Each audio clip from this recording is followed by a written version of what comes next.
Hi, this is Pavitra. Today's topic is hard and soft magnetic materials. See, in the last classes we have discussed about the ferromagnetism and what are all the properties that the ferromagnetic materials obey. So generally in this class let us know about the types of ferromagnetic materials, that is nothing but soft and hard magnetism or soft and hard magnetic materials. Okay, so soft and hard magnetic materials, in this class let us discuss what do you mean by soft and hard magnetic materials, areas of their application where they have been used. Okay, firstly we have discussed that the all ferromagnetic materials are divided into two broad groups, that is soft and hard magnetic materials. Let's first discuss about the soft magnetic materials. Then what do you mean by soft magnetic materials? Means the materials which have a steeply rising magnetization curve. Here we have to concentrate on the word steeply rising magnetization curve. We have discussed that the ferromagnetic materials will be obeyed the hysteresis curve, will obey the hysteresis curve, that is magnetization curve. But in this soft magnetic materials, a step by step rising magnetization curve can be obtained. This relatively small and narrow, this curve is comparing to that of others. It is a relatively small and narrow hysteresis loop will be obtained for that of a soft magnetic materials, and consequently small energy loss. Because of this structure, the energy loss is also decreasing, that is small energy loss during this cyclic magnetization. During the cyclic magnetization there will be a small energy loss. This type of materials is called as a soft magnetic materials. So the soft magnetic materials can be simply magnetized. Because of this small narrow hysteresis loop, it can be simply magnetized and demagnetized. It can be easily magnetized and demagnetized, and also the small energy is needed. Because of this small narrow hysteresis loop, small energy is needed for magnetization and demagnetization. So this is about the soft magnetic materials. Next, see, in this figure we are seeing the structure of cubic ferrites, that is spinel structure. Here the soft magnetic materials are therefore employed in the building core. See, the soft magnetic materials are be employed in the cores, that is center of the buildings, for the use in alternating magnetic fields. For use of alternating magnetic fields, these are employed in the building cores. For example, nickel, iron alloy, soft ferrites. These are all the examples. Here they have given the structure of spinel structure, that is cubic ferrites. In this, see, we are observing that blue color, green color one is the figures around. We are seeing it. No, this is the building cores we are using for altering the magnetic fields. For altering magnetic fields, we are using this soft magnetic materials.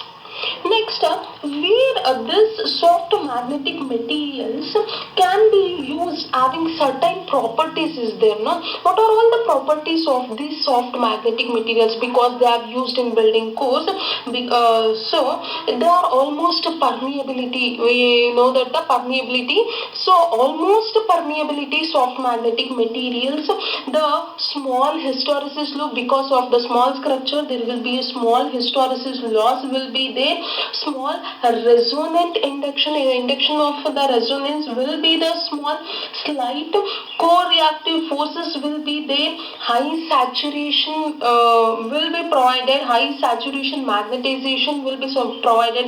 These are some of the significance of the soft magnetic materials. Okay. Next, hard magnetic materials. Here, see the figure, we are seeing both the soft magnetic materials and hard magnetic materials hysteresis loop.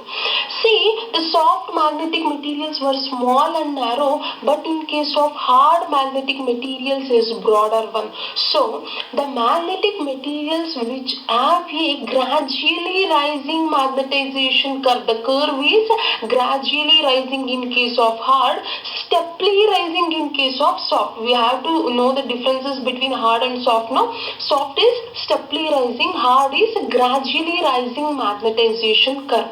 The large hysteresis loop area and the large energy loss for each cycle of magnetization. The area is larger, so the energy loss will be more compared to that of a soft magnetic materials. This type of materials is called as hard magnetic materials.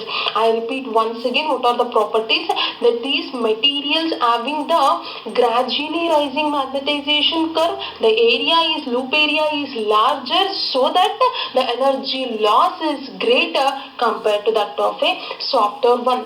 Where are these such materials can be used? The such materials are used in making permanent magnets. So in preparing of the permanent magnets, these can be used.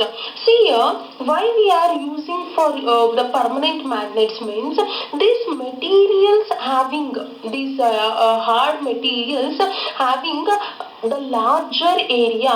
So the larger area means the energy loss is more. So energy loss and also more energy is required for making this hard magnetic materials. But here it will be permanently magnetized because it is having a larger, it requires a larger energy. When we giving a larger energy, it will get permanently magnetized. So these hard magnetic materials can be used for the for preparing of permanent magnetic materials. So, and for example, the carbon steel, tungsten steel, that is called as Alnico. We are calling it as an Alnico. These are all the examples of hard magnetic materials. Next, see the structure. This is having a structure of magnetoplumbite. The magnetoplumbite structure for a hard magnetic materials. It is calling as an hexagonal ferrite structures. See, here in this figure, we are seeing the differences between how the hard and soft magnetic materials. There is comparison of the hysteresis loop for hard and soft magnetic. The soft magnetic materials are slightly thinner one compared to that of an hard magnetic materials. It is increasing step by step, it is increasing frequently, having a smaller area for case of soft magnetic materials, the larger area.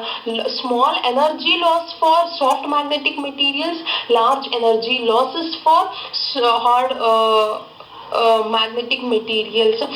It can be magnetized and demagnetized easily in case of soft magnetic materials.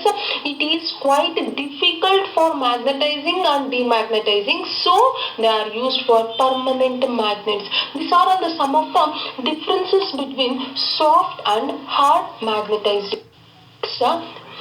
The soft and hard magnetization, where they have used. The soft magnets are used in radio communications, entertainment, electronics, we are using this.